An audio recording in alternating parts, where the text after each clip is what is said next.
नमस्कार, मैं हूं आशीष वर्मा। नो योर कंपनी में आपका स्वागत है। और नो योर कंपनी में आज मैं रडार पर एक और बेहद इंटरेस्टिंग कंपनी, हम सब इस कंपनी के बारे में जानना चाहते हैं, मैनेजमेंट को सुनना चाहते हैं। दरअसल इस कंपनी का आईपीओ आज से खुला है, तो बड़ा सवाल सबके जहन में, पैसा लगाना है नहीं लगाना। तो मैनेजमेंट से कौन बेहतर कंपनी के बारे में जानने के लिए जीआर इंफ्रा प्रोजेक्ट्स के चेयरमैन विनोद कुमार अग्रवाल साहब से करूंगा बातचीत।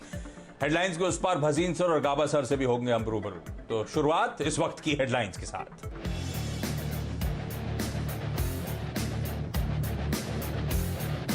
कंसोलिडेशन के मूड में बाजार, निफ्टी 15,800 के ऊपर टिका। HDFC twins, Bajaj Finserv, ICICI bank से मिल रहा है सपोर्ट। निफ्टी बैंक निचले स्तरों से 250 अंक सुधरा। रियल्टी शेयरों में जोरदार तेजी, निफ्टी रियल्टी इंडेक्स 2% ऊपर। अच्छे Q1 अपडेट से शोभा का शेयर 5% से ज्यादा भागा। ब्रोकिंग शेयरों में छाई बहार, angel broking, Geojit financial, Motilal Oswal के शेयर 6% तक उछले। अन्य ब्रोकिंग शेयरों में भी शानदार तेजी। भारी उद्योग मंत्रालय से निकलकर वित्त मंत्रालय के अधीन आएगा डिपार्टमेंट ऑफ पब्लिक एंटरप्राइजेस। बदलाव के बाद सरकारी कंपनियों के विनिवेश और एसेट मोनेटाइजेशन पर अमल होगा आसान। नोटिफिकेशन हुआ जारी। आज हो सकता है पीएम मोदी के मंत्रिमंडल का विस्तार, 20 नए चेहरों के शामिल होने की चर्चा। सिंधिया और सुशील मोदी को मिल सकती है जगह। कैबिनेट विस्तार से पहले शिक्षा मंत्री रमेश पोखरियाल और श्रम मंत्री संतोष गंगवार का इस्तीफा, पीटीआई के हवाले से खबर। और नहीं रहे भारतीय सिनेमा के ट्रेजेडी किंग, 98 इयर्स की उम्र में महान अभिनेता दिलीप कुमार ने ली अंतिम सांस। राष्ट्रपति, पीएम मोदी सहित पूरे देश ने दी श्रद्धांजलि।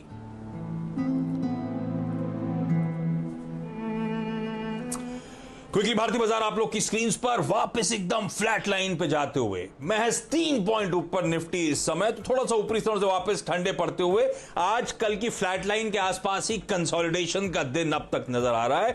जो स्टॉक्स ठंडे पड़ रहे हैं उसमें श्री सीमेंट का इंट्राडे चार्ट दिखाइएगा। आईटी में एचसीएल, टेक महिंद्रा ठंडे पड़ते हुए, लाइकवाइज कोटक, एक्सिस बैंक भी ऊपरी स्तरों से कुछ हल्के होते हुए इस समय आपको नजर आएंगे। लेकिन ऐसे में भसीन सर से कर ली जाए बातचीत।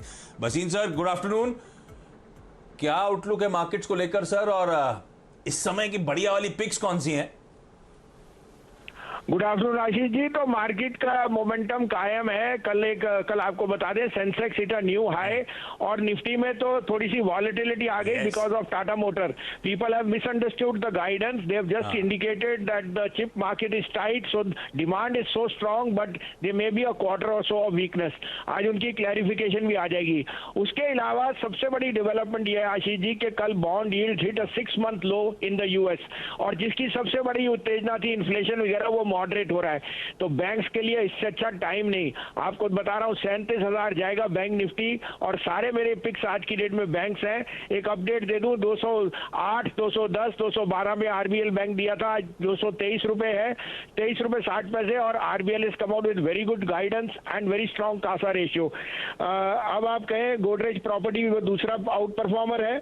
तो मेरे पे 2 नहीं 3 बैंक्स हैं जो मेरे को बहुत पसंद है, और मेरे को लगता है ये यहाँ से आउट परफॉर्म करेंगे। और आपको बता दिया 16,000 का कायम है निफ्टी का आउटलुक। वो आज 2 दिन में आए या 2 हफ्ते में, लेकिन इस महीने में जरूर आएगा। आप कहें तो मैं शुरू करूं? वाह, बिल्कुल सर। तो पहला HDFC bank. HDFC bank has consolidated, उसके ऊपर जो एम्बार्गो था क्रेडिट कार्ड का वो खत्म हो गया, और उनका क्रेडिट इज एक्सपेंडिंग। देखिए Ashish ji, revenge spending is back, और अभी तो शुरुआत है। जुलाई अगस्त में ऐसी स्पेंडिंग होगी कि banks will be laughing their way to the bank. तो मेरे को लगता है 1538-40 में लीजिए। Keep a stop loss of 1505। पहला टारगेट 1600 और दूसरा टारगेट 1630 एचडीएफसी बैंक। दूसरा भाई बैंक ऑफ बड़ौदा। पीएसयूज में bank of Baroda and Can Bank have raised capital. They are adequately capitalized, and fall in yields means very good NIMs for them. 85.5 पे लीजिए, stop loss of 83, target of 93 to 95, और can bank में 54 रुपए में लीजिए, stop loss of 151, target of 165। ये सही है, banks will be wafting away to banks. ये बैंक्स को तो बैंक्स में ही जाना पड़ेगा पैसे इकट्ठा करने भी। अच्छा, भसीन सर ने एक और अच्छी खबर सुना दूं आप लोगों को, एक्सेप्ट कर लिया हम लोग की रिक्वेस्ट। तो कल सास बहू और सेंसेक्स में 12:30 बजे भसीन सर होंगे हमारे साथ। Bhasin sir, thank you so much. और एक रिक्वेस्ट है, महिलाओं के प्रोफाइल के हिसाब से, लंबी अवधि के टेन्योर के हिसाब से 2 बढ़िया पिक्स भी चाहूंगा सर 12:30 बजे, बढ़िया लॉन्ग टर्म वाली।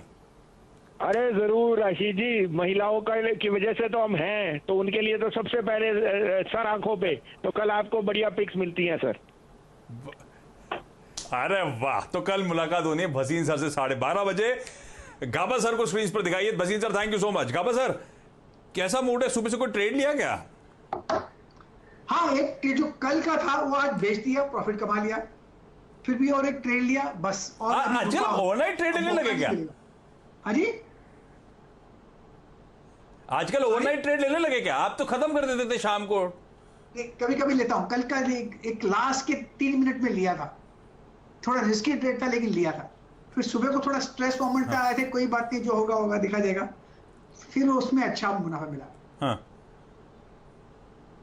अरे वाह। तो इस समय कुछ करना है, कोई ट्रेड है क्या? हम कैसे मुनाफा कमाएं? अब देखिए, मुझे नहीं लगता कि 18,800 तोड़ेगा। तो अगर डिप्स मिलता है तो खरीदिए, लेकिन कल के लिए, आज के लिए नहीं मिलेगा, ऐसा मुझे लगता है। 15,800 मुझे नहीं लगता तोड़ेगा, तो मेरे ख्याल से वो होल्ड करेगा। ये 18,800 जो बोला, ये क्या इवेंचुअल टारगेट है क्या इस तेजी के?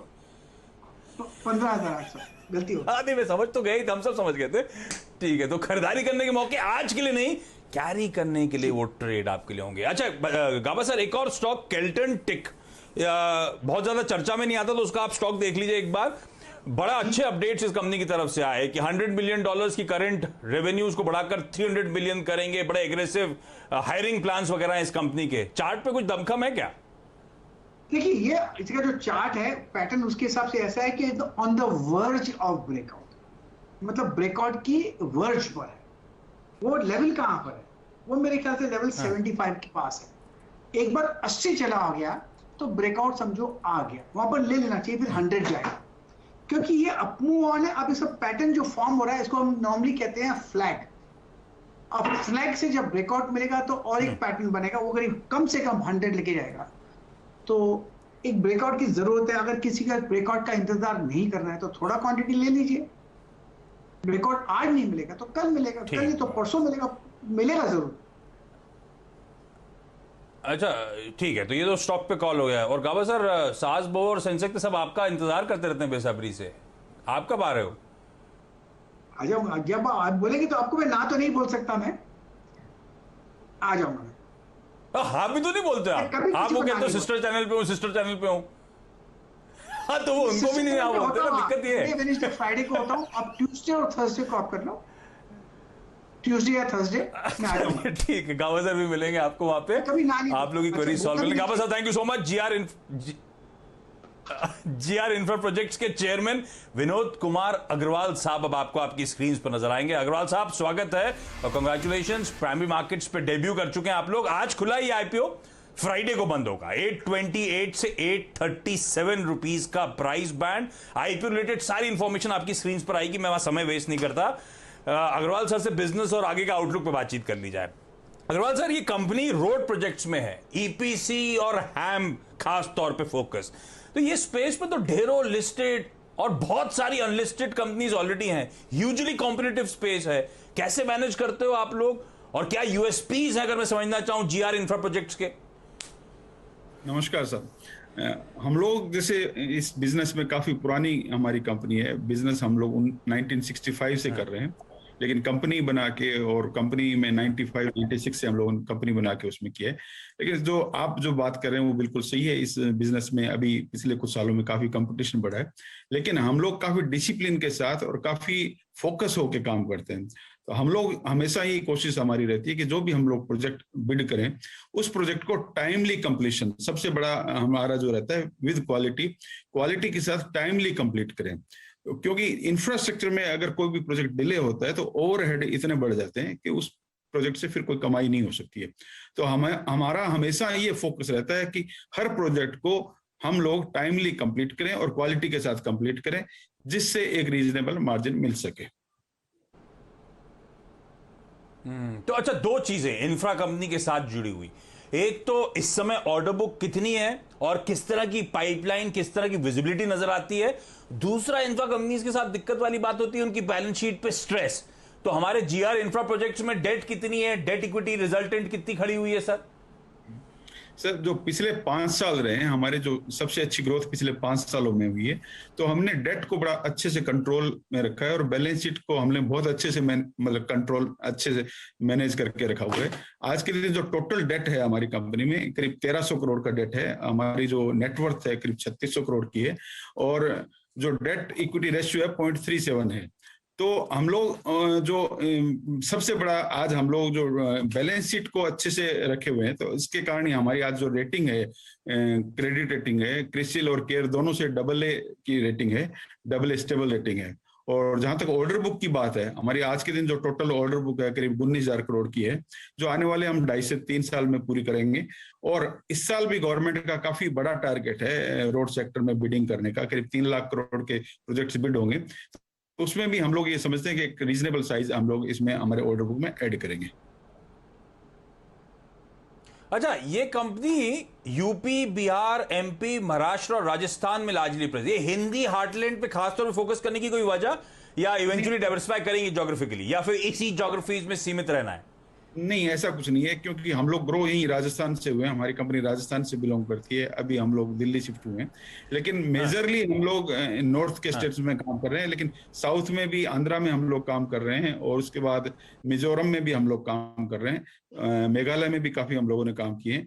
तो जहां जैसे भी बिडिंग और जो प्रोजेक्ट्स आते हैं उसमें सभी जगह हम लोग बिड कर रहे हैं। तो ऐसा कोई नहीं है कि केवल नॉर्थ में ही काम करना है। पूरे भारत में जहां भी प्रोजेक्ट मिलते हैं हम लोग करने के लिए। तो ऐसा कुछ नहीं है इस समय, लार्जली कंसंट्रेशन ऑर्डर बुक का ज्यादा यहाँ पे।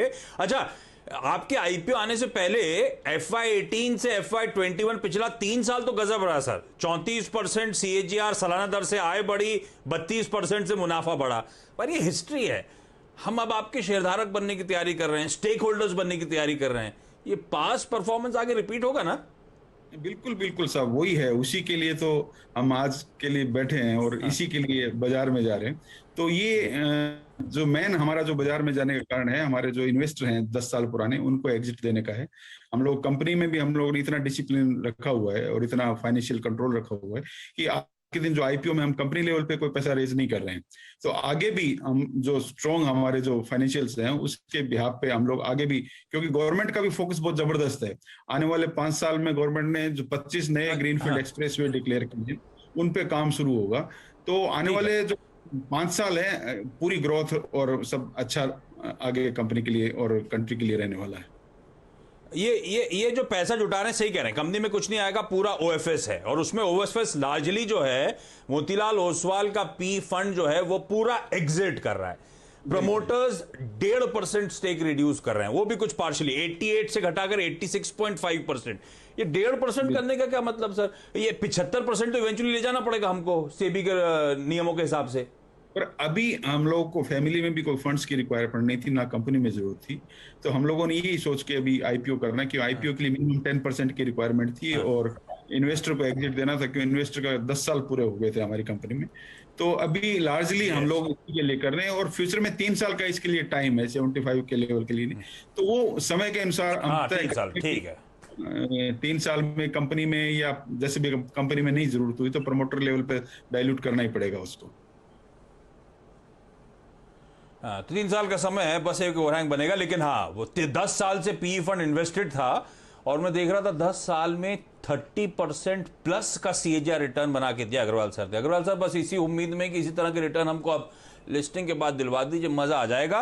बेस्ट विशेष आपकी इस IPO की, सक्सेसफुल रहा तो लिस्टिंग पर फिर आपसे होगी मुलाकात। थैंक यू सो मच जुड़ने के लिए। क्विकली छोटा सा ब्रेक के उस पार शैल सर और वीरू नजर आएंगे आपको स्क्रीन पर।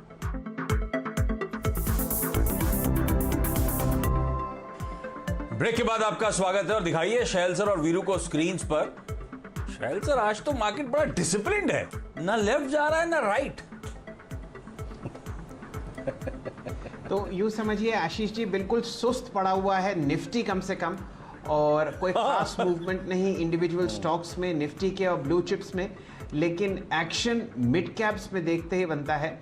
ध्यान दीजिए इंडियन होटल्स पर बढ़िया मूवमेंट यहाँ पर आपको आता हुआ दिखेगा, और जो स्टॉक्स मैं आपको बता रहा हूँ वहाँ पर ना सिर्फ आपको अच्छी तेज़ी दिख रही है, लेकिन वॉल्यूम भी मल्टीपल्स में है। देखिए इंडियन होटल्स में आपने लगभग 2.6 गुना ज़्यादा वॉल्यूम होते हुए देखा है। रेन इंडस्ट्रीज़ पर थोड़ी देर पहले प्रकाश गाबा साहब चर्चा कर रहे थे हर्षदा जी के साथ। आज टॉप परफॉर्मर है NSE 500 में, 9% ऊपर है और लगभग 7 गुना वॉल्यूम है। तो खनक, तेज़ी और चहक बाजार के कई हिस्सों में है, चाहे FNO या निफ्टी बिल्कुल शांत पड़ा हुआ हो। वीरेंद्र जी को जोड़ते हैं। वीरेंद्र जी, आपकी नज़र कहाँ है? जी शैल जी, मेरे को लगता है कि शांति शब्द का इस्तेमाल आपको क्लोजिंग में इस्तेमाल करने की ज़रूरत नहीं पड़ेगी। इंडेक्स मेरे ख्याल से शैल जी, जहाँ तक डेटा को मैं समझ रहा हूँ, इंडेक्स आपको एक आतिशी कहीं ना कहीं मूव क्लोजिंग में देगा। ये मेरा मत है। आशीष देना शुरू हो चुका है आप दोनों का चेहरा देखकर, हल्के हल्के ग्रीन टिक्स आने शुरू हो चुके हैं बाजार में। तो पूरा एक्शन और कहां पे चहक है, कहां पे खनक हो रही है, ब्रेक के उस पार कमाई के अड्डे में जानिए। नमस्कार।